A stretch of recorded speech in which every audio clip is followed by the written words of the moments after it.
It's Nick Campbell. So now that we have a better idea of who's who in the world of Fear the Walking Dead, let's do a rundown of all the characters.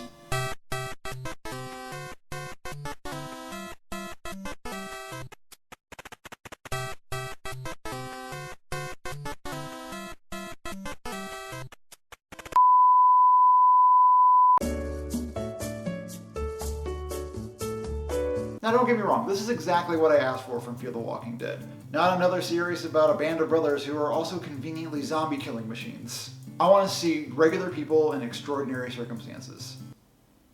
That's pretty much a textbook definition of a television drama, right? And these people are certainly regular.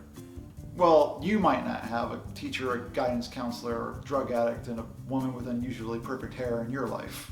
But even in The Walking Dead, by the time you meet actual people, they've already settled into their post-apocalyptic roles. And they're not even normal people anymore. They're just those roles. But it's not like the WD didn't have its own fair share of dead weight. Think about all the people that they killed off during the first season, and then consider how annoyed you would have been if you had to check in on those people while they're all at the farmhouse. As much as I love the slow burn of season 2, I would have hated if we always had to check up on, Andrea's sister, or that guy that dug his own grave. What's his face? The difference between the WD and Fear the WD is that those survival roles haven't been established yet, and everyone is conceivably dead weight. Even the two people with useful skills either don't really know how to wield that knowledge, or don't seem super invested in helping certain people. Why do I bother speaking? Seriously, why do I waste my breath? The collapse of civilization sure is going to be fun. At some point, I hope I don't feel compelled to compare this series to the WD, but within the first few episodes, it's hard not to point out the differences. For instance, Maddie does something at the end of this episode that's starkly different to how Rick the Dick would handle things. Alicia wants to help her neighbor who's being viciously attacked, which makes sense because she's an action type, or at least throw herself into situations and stubbornly stay in those situations against her better judgment type. But her mom, who has prior knowledge of how to actually put these things down, doesn't let Alicia leave the house. What are you doing? Mom! Mom! Such a difference from Rick's early season honor and justice that compelled him to help anyone that's living if they're being bullied by the dead. It's different if the living are bullying the living. But that makes us a whole new world. Maddie and Travis are into hiding and being on the run. They have no interest in looking for more information or tracking down authorities or finding a cure. Granted, it's a little early for them to be thinking about these kinds of things too, but that just kind of feeds into the narrative.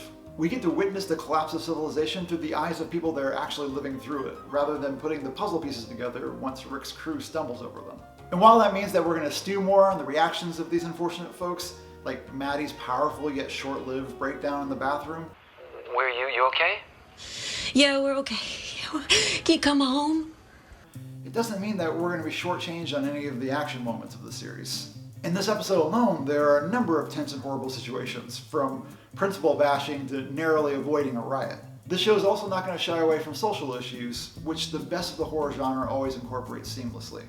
I think it's interesting that this episode builds mistrust of the police via police brutality. It's no accident that So Close Yet So Far features a protest that erupts over an unarmed man being killed by police that leads to civil unrest, and that leads to possibly exacerbating the zombiness of it all.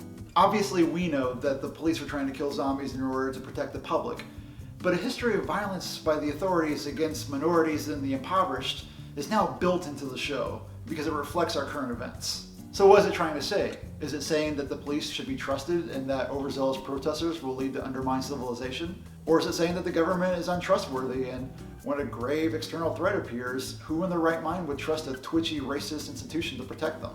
I think the show intentionally lands in the middle in order to demonstrate that blame doesn't matter here. It's that the will of the people and the authority of institutions are constantly at odds with each other, and that lack of cooperation will end up being the death of all of us. Why else would everyone assume that packing up and moving to the desert is a better option than waiting to see how the governments will handle the situation? One of the basic threads that connects the WD with Fear the WD is that casual trust has completely evaporated. What Fear the WD contends is that casual trust evaporated long before the end times started. Another common thread is that you'll probably never leave either of these shows feeling like you're on top of the world. Welcome to another gore-splattered nihilism opportunity. Things seem like they're going to spiral out of control pretty fast. I hope Alicia enjoys her perfect hair while it lasts. Blowouts are hard to come by in the desert. Thanks for watching.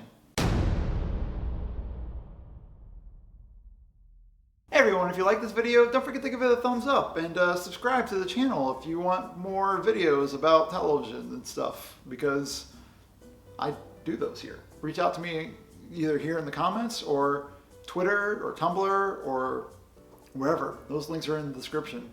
Yeah, make my day.